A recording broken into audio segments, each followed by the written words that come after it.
A mighty fortress is our God, a bulwark never failing. Our helper, he amid the flood of mortal ills prevailing. For still our ancient foe doth seek to work us woe. His craft and power are great, and armed with cruel hate. On earth is not his equal.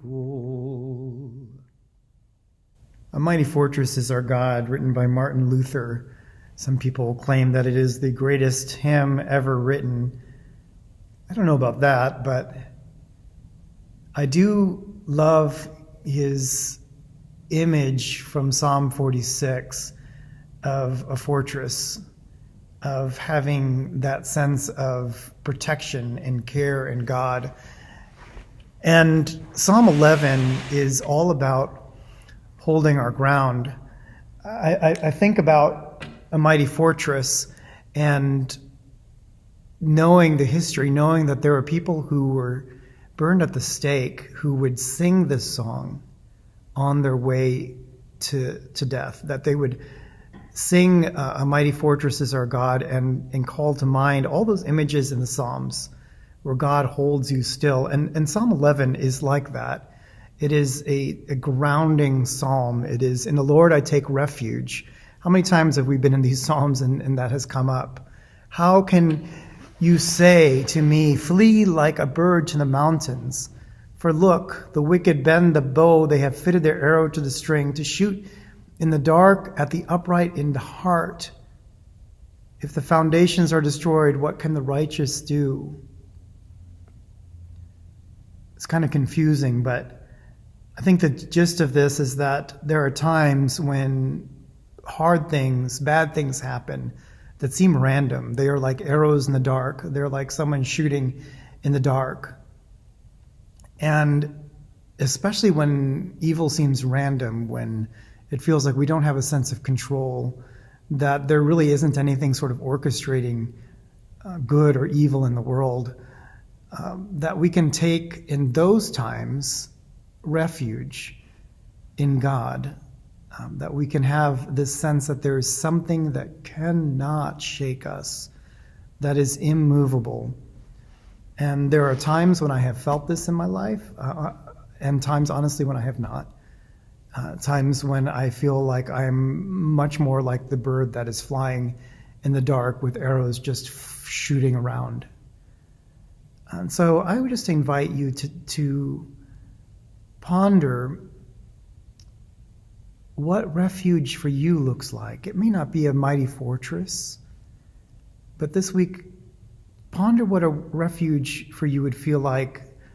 I mean, if you were in the snow, perhaps that would be an igloo, right? But for us, most of us, maybe that's a cabin in the woods. Or maybe the refuge that you imagine is your boat with your fishing rod at hand. Or maybe the refuge is in the embrace of a loved one. Maybe it's in your backyard, looking at that favorite plant blossom. But that refuge that helps you to reground and to know that the random awful things of life, or the things that just seem unfair, they do not get the final say. And in fact, they do not make you want to flee life or run away from life, because you have something that is grounding you. You have a God that is grounding you deeper, and you can have the courage again to reach out into life, to make new friendships, to make new connections, to try new things, and know that it may not work out, that you may not be treated well, that you may not feel things are fair.